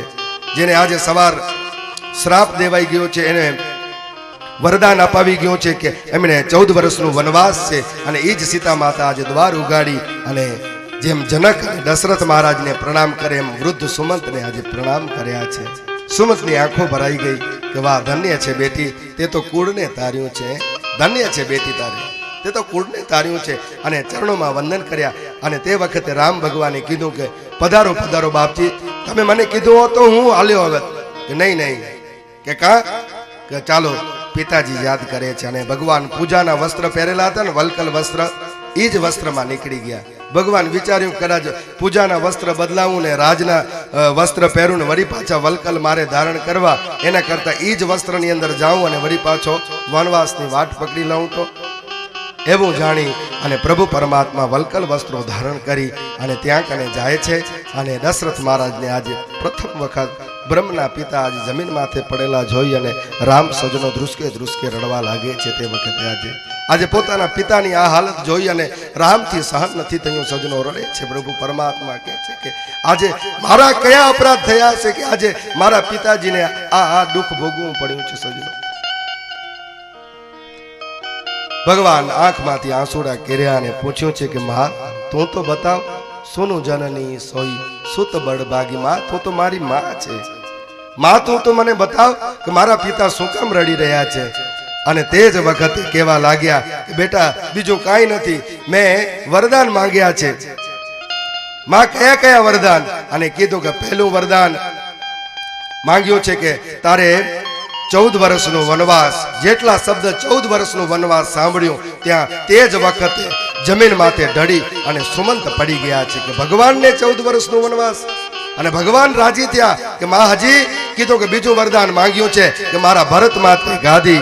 અરે માં તે તો ધન્ય છે, મને વનની ગાદી આપી છે ને મારા ભાઈને આ અયોધ્યાની ગાદી આપી છે. માં તારા જેવો બીજો કોણ મારી સેવા કરી શકે? મારે જાણી કોણ શકે? માં તું મને જે કર્યું છે એ સત્ય કર્યું છે. મારા ભાઈ માટે અયોધ્યાની ગાદી અને મારે વનની ગાદી આપી છે, એ માતે બહુ સારું કર્યું છે. એમ જાણી અને પિતાજીના ચરણોમાં વંદન કરી અને ભગવાન ત્યાંથી રવાના થાય છે. ઘરે આવી કૌશલ્યા માતાને વાત કરે છે કે મારી માં કૈકેયીએ મને આશીર્વાદ આપ્યા છે અને કીધું છે કે તારે બેટા વનની ગાદી અને આ બાજુ ભરતને રાજગાદી અયોધ્યાની આપવામાં આવશે એમ કીધું છે. કૌશલ્યામાં કીધું કે ભલે બેટા જાઓ.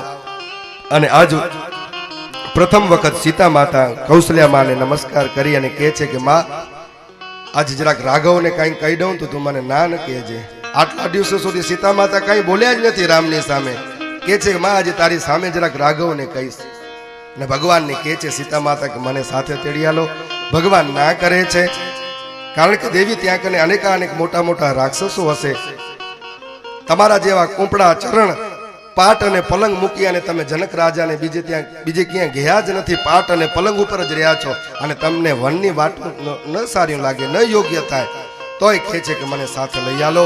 કાલ સવારે ઊભી થઈ અને કોઈ ભારતની નારી કહેશે કે જ્યારે એના પતિને દુઃખ પડ્યું ત્યારે સીતા ઘરે બેઠા હતા, એવું ન થવું જોઈએ. ભગવાન, હું આર્ય નારી છું, હું હાલીશ.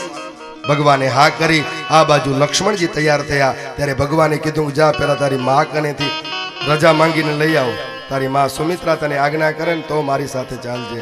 અને જ્યારે સુમિત્રા પાસે લક્ષ્મણજી જાય છે ત્યારે સુમિત્રા કહે છે કે રામ તારા પિતા અને સીતા તારી માં છે, જા. અને ક્યારે પણ સ્વપ્નની અંદર રાગ, દ્વેષ, વેર ભાવ ક્યારે રાખજે નહીં. અને લક્ષ્મણજી નક્કી કર્યું કે આજથી હું સૂઈ જાઉં તો જ મને સપના આવે. આજે 14 વર્ષની મારી અખંડ તપશ્ચર્યા, હું મારે ઊંઘ જ નથી કરવી. 14 વર્ષ સુધી મારે ઊંઘ જ નથી કરવી. અને ત્રણેય જણા ભેગા થઈ અને આવે છે દશરથ મહારાજના ભવનની અંદર. દશરથ મહારાજને ચરણોમાં ઢળી પડી પ્રાર્થના કરે છે. દશરથ મહારાજ સુમંતનો હાથ પકડીને કહે છે કદાચ રામ માને કે ન માને તો નહીંતર એમને સીતા અને લક્ષ્મણને આપણા ઉપવનમાંથી ફેરવીને પાછા લઈ આવજે. કારણ કે સીતા માતાને મેં જ્યારે જનકને કીધું હતું કે હું મારી દીકરીની જેમ આ સીતાનું રક્ષણ કરીશ, અને આજે કાલ બપોરે જનક આવીને કદાચ મને પૂછશે કે મારી સીતા ક્યાં છે, તો હું કહીશ કે વનવાસની વાટે ગઈ છે. શું જવાબ આપીશ એમને? આટલું કહી અને તે જ વખતે રામ ભગવાન, સીતા માતા અને લક્ષ્મણજી રવાના થયા છે. બારે વાયુ વેગે બધાને વાત ખબર પડી ગઈ કે રામને 14 વર્ષનું વનવાસ થયું છે. અને અયોધ્યાની બધી નરનારીઓ ભેગી થઈ અને બારે ઊભી રહી. અને તે જ વખતે ત્યાં કને આવે છે લોકોના ટોળે ટોળા વળવા લાગ્યા. બધા રથના ત્યાં કને સૂઈ ગયા. ભગવાનનો રથ હાલવા માટે દેતા નથી. અને ત્યારે જ કહે છે કે અવધપુરી કી નર નારી રે દેશ.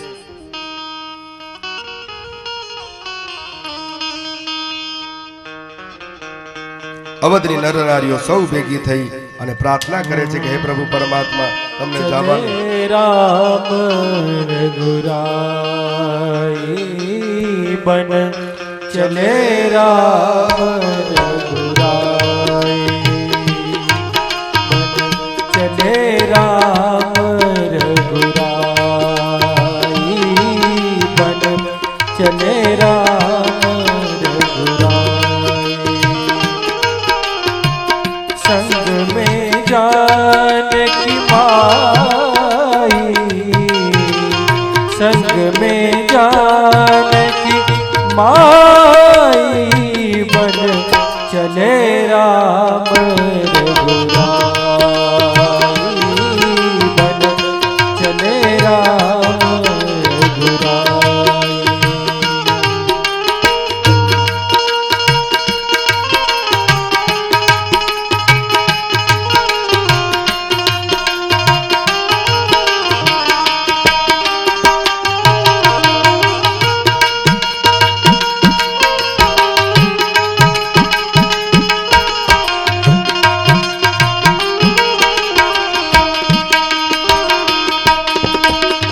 अवधपुरी की नर नारी ने, अवधपुरी की नर नारी ने आंसू नदियाँ बहाई,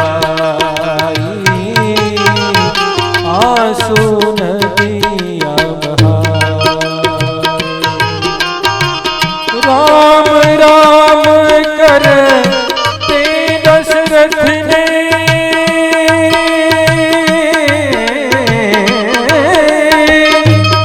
राम राम करते दशरथ ने अपने प्राण गवाए,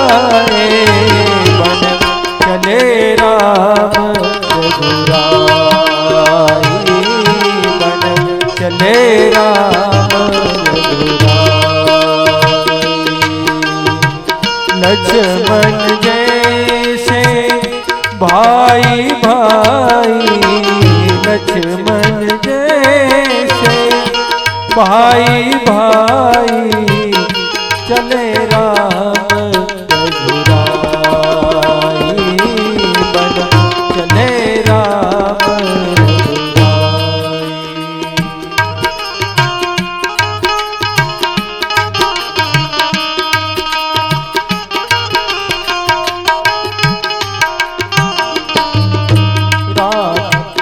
माता कौसल्या बिलखत बोले माता कौसल्या बिलखत बोले जियो बरछन बिन भाई जियो बछड़न बिन गाय।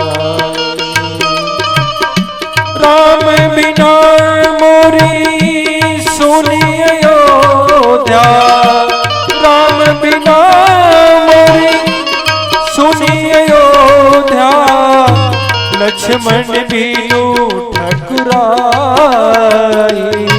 बन चले राम रघुराई बन चले राम रघुराई।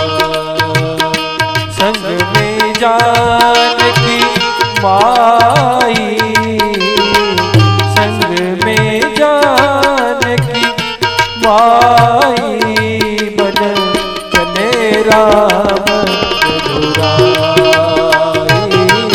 बन चले राम रघुराई बन चले राम रघुराई। તે જ વખતે સજનો અયોધ્યાની નરનારીના ટોળે ટોળા વળવા લાગ્યા અને રથને રોક્યા છે, પણ ભગવાન સુમંતને કીધું કે આડું અવડું રથ દોડાવી અને ત્યાંથી આપણે રવાના થઈએ. સગડા એ નરનારીઓ બધી ભેગી થઈ અને ત્યાં કને આવે છે સજનો.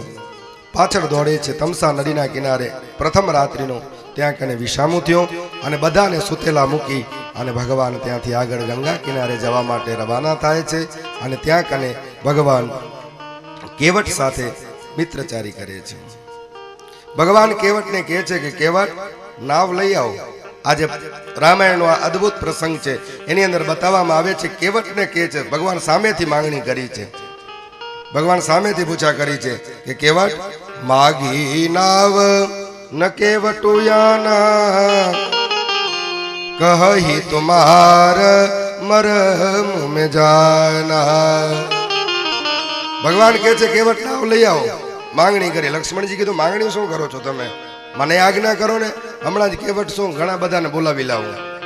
પણ નહીં, ભગવાન કહે છે જે માંગણી કરવામાં મજા છે એ કેવટ ભગવાનનો ભક્ત છે સાહેબ. અને કેવટ કહે છે કે ભગવાન કેવટને ભગવાનના ચરણ ધોવા હતા એટલે માંગણી ભગવાન કરી અને તે વખતે કેવટે ભગવાનના ચરણ ધોઈ અને ત્યાંથી ભગવાન આગળ વધ્યા છે અને આગળ વધી અને આશ્રમે આવે છે. અને ત્યારબાદ પ્રભુ પરમાત્મા જેમ ભાગવતમાં વર્ણવ્યું છે એમ રાવણની બેન શૂર્પણખા આવે છે અરણ્યની અંદર, જંગલની અંદર. ભગવાન તેનો વિરૂપ કરી અને કાઢી મૂકે છે અને તે જઈ રાવણને સમાચાર આપે છે કે સીતા ગુણ અને રૂપમાં બધા કરતા શ્રેષ્ઠ છે. અને તે વખતે રામ વિચાર કર્યો, ખર અને દૂષણ સાથે ભગવાને ધનુષ્યનો ટંકાર કરી એના કાનના પડદા તોડી નાખ્યા. અને આ બાજુ વિચાર કરે છે ખર અને દૂષણ મારા જેવા જ બળવાન છે, અને જો રાવણ વિચારે છે બ્રહ્મનો અવતાર થઈ ગયો હોય તો હવે સીતાને ઉપાડવી સહેલી વાત નથી. એટલા માટે ભગવાન મારીચ પાસે રાવણ મારીચ પાસે જાય છે અને મારીચને કહે છે કે જા તું સોનાનો મૃગ બની. અને તે વખતે એ આવે છે. સીતા માતા એની અંદર મૃગની અંદર મોહની અંદર ફસાય છે, કારણ કે સીતા માતાનું નિજ રૂપ હતું, અસલી રૂપ હતું.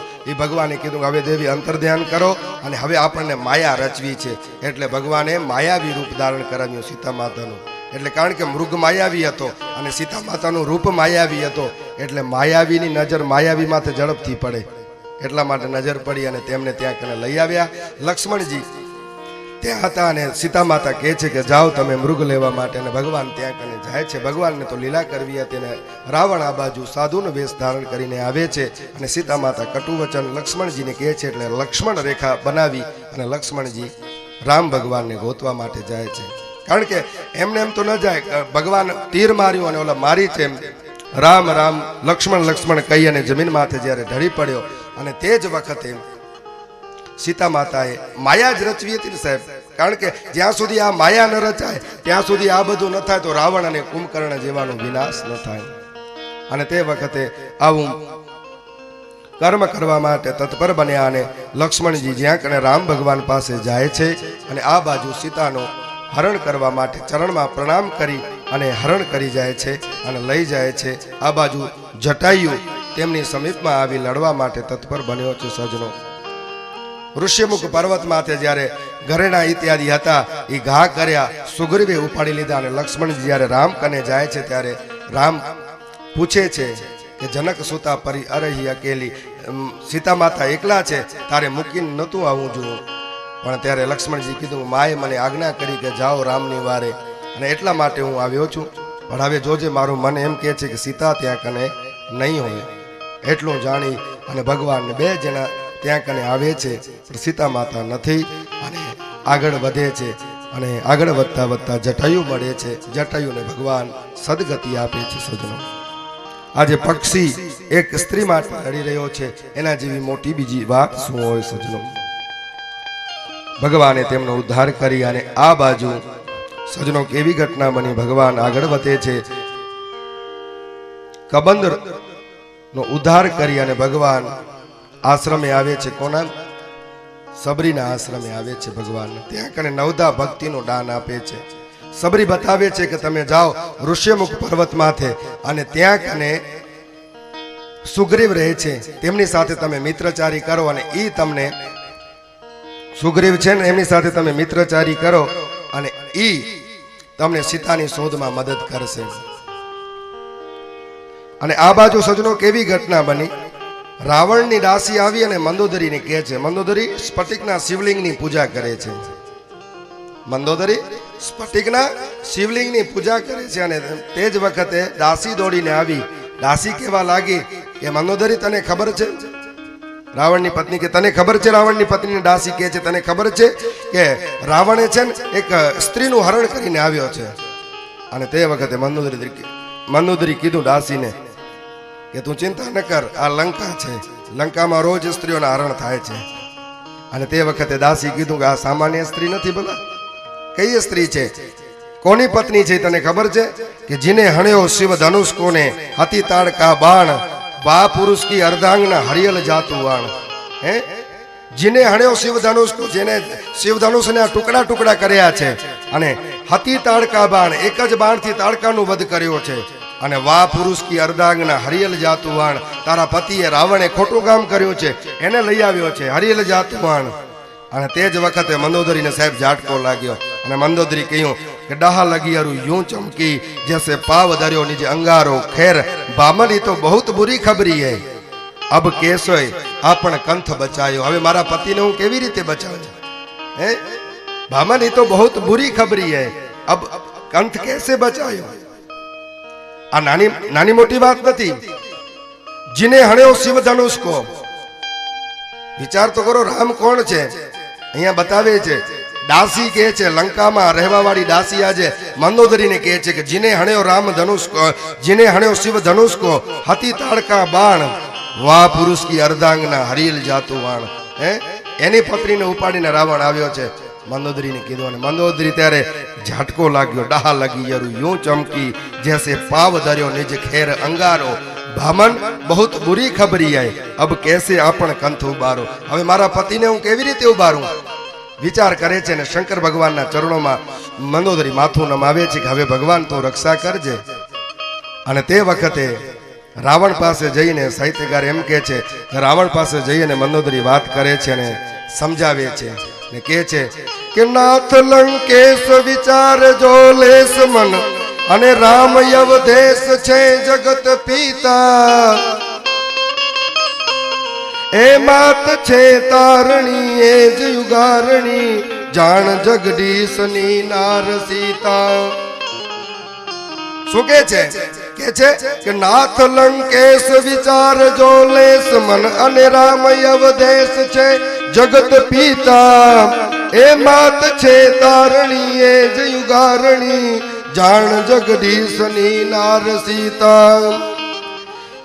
પૂજતા અંબિકા ઈ જરણ ચંડિકા યાજ જનક જાયા તણો રૂપ લીધું જગતની માતને લાવીને નાથ તે વિશ્વના તાતથી વેર લીધું. હે જનકની માતને લાવી અને હે નાથ વિશ્વનો તાત બ્રહ્માંડનો જે બાપ છે એની સાથે તે વેર લીધો છે. હવે સમજી જજે. અને રાવણે કીધું કે મેં કાંઈ ગુનો નથી કર્યો, હવે બ્રહ્મનો અવતાર થઈ ગયો છે કારણ કે હવે મારું મરણ નજીક છે એમ જાણી લેજો. હે બ્રહ્મનો અવતાર થઈ ગયો છે અને એવું જાણી અને આ બાજુ પ્રભુ પરમાત્મા સજનો કબંધનો ઉદ્ધાર કરી અને આશ્રમે આવે છે, સબરીના આશ્રમે આવે છે, નવદા ભક્તિનું દાન આપે છે. એમાંથી પ્રભુ પરમાત્મા એક ભક્તિ વિશે કહું. પ્રથમ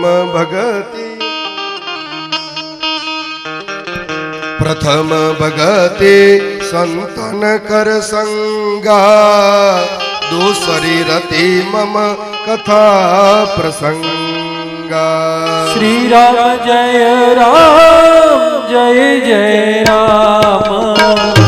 શ્રી રામ જય રામ જય જય રામ. શ્રી રામ જય રામ જય જય રામ. શ્રી રામ જય રામ જય જય રામ. પ્રથમ ભક્તિ સંતન કર સંગા दूसरी रति मम कथा प्रसंगा. दूसरी रति मम कथा प्रसंगा. સજનો સમય અનુસાર પ્રથમ ભક્તિ આવી નવદા ભક્તિનું ભગવાને પ્રભુ પરમાત્મા દાન કર્યું છે. સબરી કીધું મહારાજ હું તો અભણમાં અભણ નારી છું, હું શું તમારી પૂજા કરું? અને તે વખતે ભગવાને કીધું તું ભલે અભણ છે, અમે તો ભણેલા છીએ, માં આજે અમે તમારી સ્તુતિ કરશું. સબર રાજાની દીકરી હતી સબરી. એ ત્યાગની ભૂમિ છે સજનો. અને આ બાજુ સબરી પાસેથી થઈ અને ભગવાન આવે છે ઋષ્યમુખ પર્વતમાં. તે સુગ્રીવ સાથે મિત્રચારી કરે છે, ભાગવતમાં વર્ણવ્યું છે એ પ્રમાણે. અને સુગ્રીવ હનુમાનજી ત્યાં કને આવે છે લેવા માટે અને સુગ્રીવ સાથે ભગવાન હનુમાનજી રામ ભગવાનની અને મિત્રચારી કરાવે છે. અને આ બાજુ ભગવાન વાલીનો વધ કરી અને લંકા પાર માટે જઈ અને ત્યાં કને રાવણનો ઉદ્ધાર કરી, કુંભકર્ણનો ઉદ્ધાર કરી, વિભીષણને રાજ્ય આપી, સીતા માતાને પાછી લાવી. અને સમય જતા 14 વર્ષ પૂર્ણ થયા છે એટલે ત્યાં કને આવે છે. એક વખત પ્રભુ પરમાત્મા અયોધ્યામાં આવી નગર ચર્ચા જોવા માટે નીકળેલા પરમાત્મા લોકોના મુખેથી સાંભળ્યું કે સીતા તો ત્યાં કને રાવણને ત્યાં થઈને આવ્યા છે. એટલે ભગવાને તેમનો ત્યાગ કર્યો. સીતાજી વાલ્મીકીના આશ્રમે રહેવા લાગ્યા. તે સમયે તે ગર્ભવતી હતા. તેમના 2 પુત્રો જન્મ આપ્યા, કુશ અને લવ. બ્રાહ્મણો પાસેથી શ્રી રામજી દિવ્ય યજ્ઞો કરાવ્યા છે સજનો. સમય થતા સીતાજી રામચંદ્રનું ધ્યાન કરતા કરતા પૃથ્વીમાં સમાણા છે. અને શ્રી રામે બ્રહ્મચર્ય વગેરેના વ્રતો ધારણ કરી અને 13,000 વર્ષ સુધી અખંડ અગ્નિહોત્ર વ્રત ધારણ કર્યું. ભાગવત કહે છે 13,000 વર્ષ સુધી અખંડ અગ્નિહોત્ર વ્રત ધારણ કરી આ ભારતનો પૂર્ણપણ અવતાર. એક રામ અને કૃષ્ણ 2 પૂર્ણપણ અવતાર છે. અને પોતાના જ્યોતિર્ધામમાં અંત સરવાળે રામ ભગવાન પધાર્યા. આ બધી ભગવાનની રામની લીલા હતી. અખંડપણે તેમનો રાજ્ય હતો, સુખનો વાતાવરણ હતો. ઘણા વર્ષો સુધી પ્રજાપાલન કરી ધર્મની મર્યાદાનું રામ ભગવાને રક્ષણ કર્યું છે.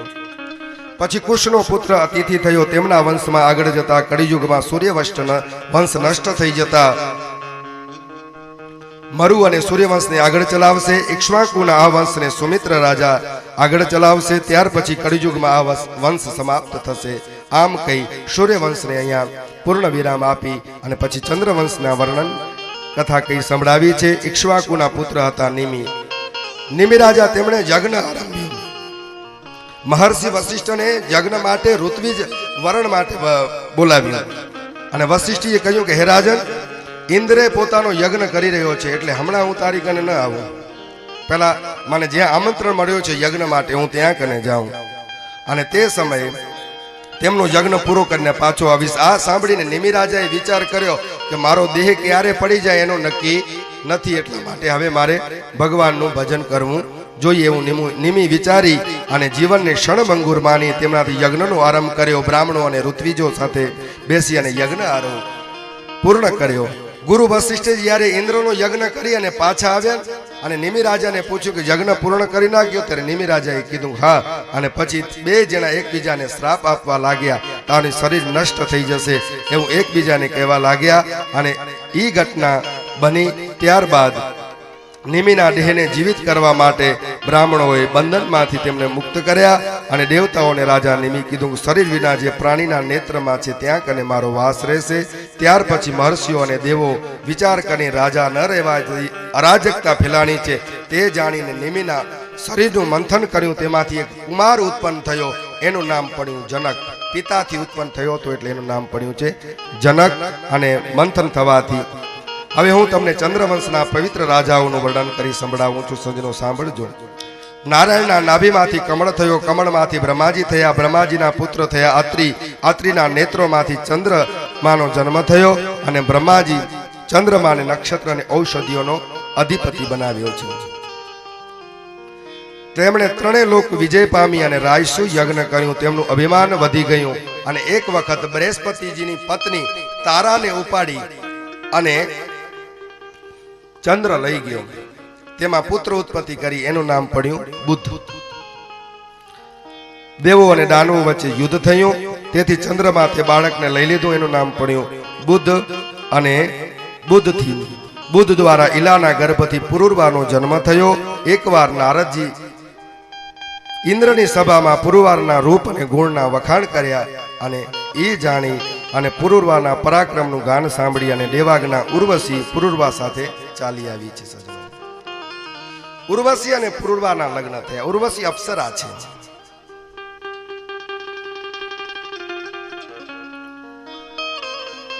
ઉર્વશી અપ્સરા છે અને પુરુરવા પૃથ્વીલોકનો માનવી છે. એમની સાથે લગ્ન કરવાનું નક્કી કર્યું. હવે ઘટના કેવી બની? ઉર્વશીએ નક્કી કર્યો કે રાજા તારે સહવાસ સિવાય નિર્વસ્ત્રમાં હું જોઉં નહીં. માત્ર હું દૂધનો આહાર કરું છું, ઘીનો આહાર કરું છું, અનામત માટે 2 ઘેટા રાખ્યા છે, એને તારે સાળ સંભાળ રાખવી પડશે. એટલું રાજા તું ખ્યાલ કરજે, એટલું કહી દીધું. અને તે વખતે રાજાએ કીધું ઠીક છે, કાંઈ વાંધો નથી એવું જાણી અને એ કર્યું. પણ ઇન્દ્રએ જ્યારે અપ્સરાને જોઈ નહીં ત્યારે ઇન્દ્રને દુઃખ થયું અને તે વખતે ઇન્દ્રએ બધું આ કાવતરું રચી અને ગંધર્વોને મોકલ્યા. અને ગંધર્વો ત્યાં કને આવે છે, વીજળીનો ચમકારો કરે છે, ઘેટા ચોરીને લઈ જાય છે અને તે વખતે ત્યાં પ્રગટ થાય છે. આ જોઈ અને ઉર્વશીને દુઃખ થયું અને રાજાને નિર્વસ્ત્રે જોયા એટલે ત્યાંથી ચાલી ગઈ છે. સજનો, નિર્વસ્ત્રે જોયા અને પછી તેમને ઘણું બધું દુઃખ થયું રાજાને જ્યારે. અને એક વખત રાજાએ ગંધર્વોની સ્તુતિ કરી અને તેમની અગ્નિસ્થાલી આપી. તેમાંથી આગળ જતા જાતવેદા નામનો અગ્નિ પ્રગટ થયો. રાજા પુરુરવાએ અગ્નિને સંતાન રૂપે સ્વીકારી અને ગંધર્વ લોકની પ્રાપ્તિ કરી છે. 2 મિનિટ માટે હરિનામ સંકીર્તન કરી ત્યારબાદ કથાના આગળના દોરમાં આપણે આગળ વધીએ. कौन कहते हैं भगवान आते नहीं,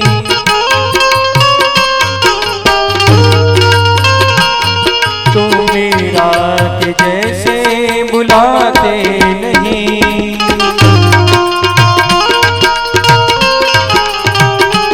अच्युतम केशवम कृष्ण दामोदरम,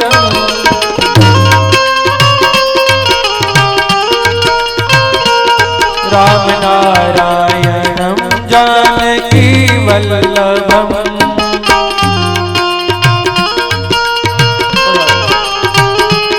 कौन कहते हैं भगवान खाते नहीं,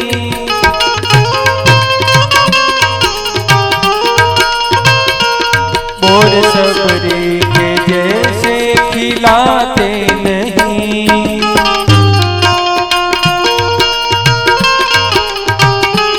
अच्युतम केशवम कृष्ण दामोदरम,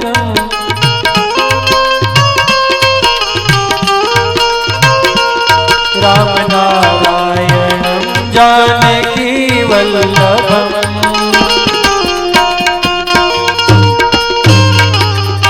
हरि बोल।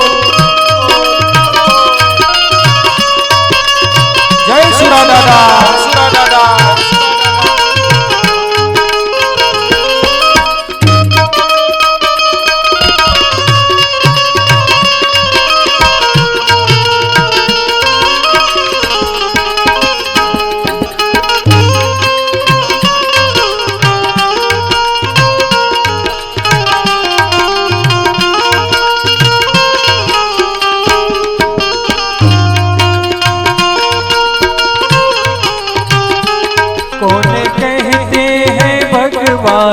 नाचते नहीं,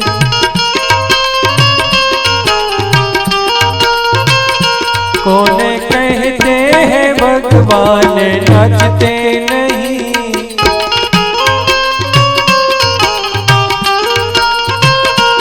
गोपियों की तरह तुम नचाते नहीं।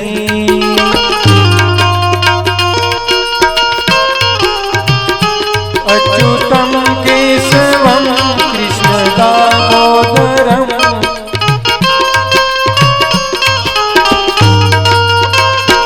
राम नारायणम जानकी वल्लभम।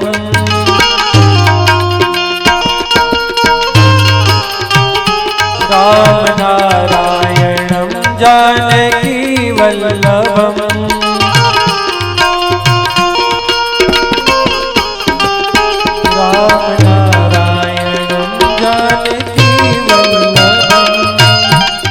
रामचंद्र भगवान की जय। ચંદ્રવંશની અંદર સજનો ઉર્વશી અને પુરવારના ગર્ભથી 6 પુત્રો થયા. આયુ, શ્રુતાયુ, સત્યાયુ, રહે, વિજય અને જય. વિજયના વંશમાં આગળ જતા કુશાંબુ થયા. તેમને ત્યાં ગાદી નામે પુત્ર થયા. તેમની કન્યાનું નામ હતું સત્યવતી. સત્યવતી હતું. તેમને ત્યાં સત્યવતીને પુત્રી થઈ અને તેમને ત્યાં રુચિક નામના ઋષિ થયા. માતાને વિશ્વામિત્ર થયા. સત્યવતીને ત્યાં જમદગ્નિ, રેણુની પુત્રી રેણુકા સાથે લગ્ન કર્યા અને ત્યાં કને પરશુરામ મહારાજનો પ્રાદુર્ભાવ થયો. બોલી શ્રી પરશુરામજી મહારાજ કી જય. પરશુરામજી મહારાજને કર્મની કથા કઈ સંભળાવી કે જ્યારે શસ્ત્રા અર્જુને જમદગ્નિનું માથું દળથી અલગ કરી અને કામધેનું લઈ ગયો હતો ત્યારે તેમની સામે લડવા માટે પરશુરામજી મહારાજ તત્પર બન્યા અને તેમનો ઉદ્ધાર કર્યો છે. આ બાજુ યયાતિ રાજાની કથા કઈ સંભળાવી. વૃષપ્રવાની પુત્રી શર્મિષ્ઠા અને શુક્રાચાર્યની પુત્રી દેવયાની. દેવયાનીના 2 પુત્ર યદુ અને તુર્વસુ થયા.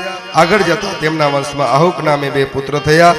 દેવક ઉગ્રસેન અને રાજા દેવક રાજાની 7 કન્યાઓ સાથે વસુદેવજીના લગ્ન કરવામાં આવ્યા છે. સજનો તે કથા 9મા સ્કંદની અહીંયા સંભળાવી અને એક દિવસ પોતાના અધપતન તરફ જઈ અને પોતાના દીકરાઓને ગાદી આપી અને યયાતિ રાજા ભગવાનના ધામમાં ગયા છે. અને યદુવંશમાં પ્રતાપી રાજા થયા. દેવમીડ, અજમીડ, સુરસેન અને મારી સાથી વસુદેવક નામક 10 પુત્રો થયા. આપમેળે નગારા નોબત વાગવા લાગ્યા એટલે તેનું નામ પડ્યું આનક દુંદુભી. વસુદેવજીની 7 પત્ની હતી. તેમાંથી 7મા પત્ની હતા દેવકી.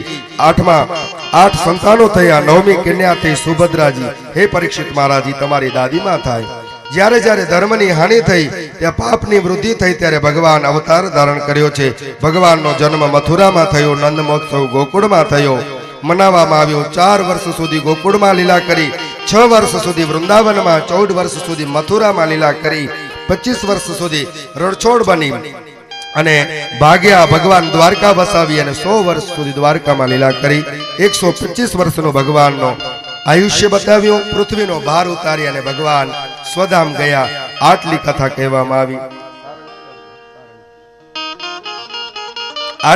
કહેવામાં આવી. અને તે જ વખતે 2 હાથ જોડી અને પરીક્ષિત મહારાજે કીધું કે હે પ્રભુ પરમાત્મા, મારા જ્યારે ઈષ્ટદેવની કથા આવી ત્યારે સંક્ષિપ્ત કર્યું તમે. 9મા સ્કંદની કથા અહીંયા પિતૃઓના ચરણોમાં આપણે અર્પણ કરી દઈએ. શ્રી ચિમનલાલભાઈ અને અખંડ સૌભાગ્યવતી ઉર્મિલાબેન 2 જણા પોતાના નાનુ બાપાની પાછળ શ્રીમદ ભાગવતની કથાની પોથી રખાવી અને પૂજન કરી રહ્યા છે. ધન્ય છે પરિવારને. અને આ બાજુ રાજા પરીક્ષિત ચરણોમાં પડ્યા છે કે મહારાજ રાજોવાચ કથિતો વંશ વિસ્તારો ભવતા સોમ સૂર્યયો રાગનમ ચોભયાનમ વંશ્યાનમ ચરિતમ તમહદ્ભુતમ. મહારાજ, જ્યારે મારા ઈષ્ટદેવની કથા આવી ત્યારે તમે સંક્ષિપ્તીકરણ કર્યું. અનેકાનેક રાજાઓ જે સૂર્યવંશના ચંદ્રવંશી રાજાઓના પ્રતાપી રાજાઓના વર્ણન તમે મને કરી સંભળાવ્યા. હવે મહારાજ, મારા ઈષ્ટદેવની બાલકૃષ્ણ ભગવાનની કથા આવી છે, એ મને વિસ્તારથી સમજાવો.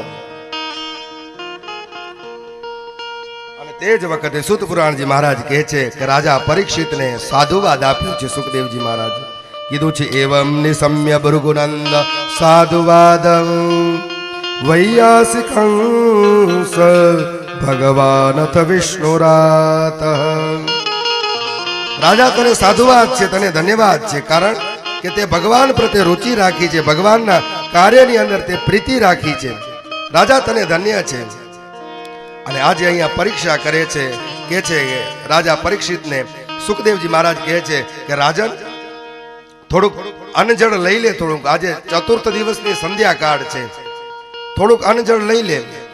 અને તે જ વખતે રાજા પરીક્ષિત કહે છે કે મહારાજ, તમારી અમૃતરૂપી કથા હું સાંભળીને ધન્ય બન્યો છું. હવે મને અન્નજળની જરૂર નથી. હવે તો મારે અંત સરવાળે જે ડંખ દેવાવાળો છે, કાળો સાપ જે આવશે, તક્ષક, એ જ મને મારી શકશે. અન્નજળ નહીં લઉં તો મને કોઈ મારવા વાળો અધિકારી નથી, કોઈ તત્કાળ નથી. બ્રાહ્મણના શ્રાપને કોઈ મિથ્યા નહીં કરી શકે. અને જ્યારે હું ભૂખ્યો હતો એટલે તો ઋષિના ગળામાં સર્પ પહેરાવ્યો. જ્યારે હું ભૂખ્યો હતો ત્યારે ઋષિના ગળામાં સર્પ પહેરાવ્યું. એટલે હવે મહારાજ, મને આશીર્વાદ આપો અને તમારી વાણી મને સંભળાવો, ભગવાનની મને કથા લીલા સંભળાવો. અને સજનો, કેવી ઘટના બની. તત્ર ગત્વા જગન્નાથમ દેવદેવમ વૃષાકપિમ પુરુષમ પુરુષ સુક્તેન ઉપસ્થસ્તે સમાહિત. સજનો, દેવતાઓ બધા પૃથ્વી પીડાવા લાગી. દેવતાઓ કંસના ત્રાસથી, કંસનો ત્રાસ એટલો બધો વધી ગયો હતો, દેવો ગાયો બધી પીડાવા લાગી. જ્યાં જ્યાં કને સનાતન ધર્મના મૂળ હતા એને કાપવામાં આવ્યા. ગાય દુખી થઈ, પૃથ્વી માતા દુખી થયા. ગાયનું રૂપ ધારણ કરી બ્રહ્માજીની સાથે ક્ષીર સાગરમાં ગયા છે અને પુરુષ સૂક્ત વડે ભગવાનની સ્તુતિ કરી છે. અને ગાય આજે રડી રહી છે, ભગવાનના ચરણમાં પડી. અને ગાય કહે છે મહારાજ, હું તો પૃથ્વી રૂપી છું, બધાનો ભાર મને જેટલો હોય એટલો મને નથી લાગતો, પણ આજે મને પાપીઓનો ભાર વધારે લાગે છે. પ્રભુ, મારું રક્ષણ કરો. ગાયના શબ્દ સાંભળીને સજનો વિચાર કરજો, આજે ગાયની સેવા આપણને બધાને કરવાની જરૂર છે. એક પણ ગાયની સેવા આપણને ન બની શકે, આપણે ઘરની આંગણે ન બાંધી શકીએ, તો ગૌશાળા, પાંજરાપોળ જ્યાં હોય ત્યાં એક ગાયની સેવા આપણને સજનો દરેકને કરવાની જવાબદારી છે. એટલે ગાય આજે કહે છે કે હે કાનુડા, હું ગોકુળમાં ગામ નિસરામાં રહેતી ત્યારે હું સુખી હતી. નંદ બાબાના આંગણામાં રહેતી ત્યારે હું સુખી હતી. ભગવાન કૃષ્ણ કનૈયાના આંગણે રહેતી ત્યાં ખૂબ સુખી હતી. પણ અહીંયાથી મને બારે નહોતી કાઢવી. હું ગોકુળની ગાવલડી, બારે કાઢી તો ભલે કાઢી, પણ મને ખાટકીને વેચવી નહોતી, દલાલને દેવી નહોતી. હું ગોકુળની ગાવડી, ખાટકીને વેચી તો ભલે વેચી, ભલા માણસ મારા માથે તલવારના ઘા નહોતા કરવા. હું ગોકુળની ગાવલડી, તલવારના ઘા કર્યા તો ભલે કર્યા, પણ મને ચૂલે નહોતી ચડાવી. હું ગોકુળની ગાવલડી અને ચૂલે ચડાવી તો ભલે ચડાવી. અભાગ્યા, તારા પેટડામાં નાખવી નહોતી. હું ગોકુળની ગાવલડી અને તારા પેટડામાં નાખી તો ભલે નાખી, પણ અભાગ્યા પહેલા મારે માં નહોતી કેવી. હે, મને માં કીધું, હવે તારા પેટડામાં નાખીએ છે. પહેલા મને માં નહોતી કેવી. હું ગોકુળની ગાવલડી સાહેબ. આજે ગાય રડી રહી છે અને ગાય જઈ અને ક્યાં કને પ્રાર્થના કરી.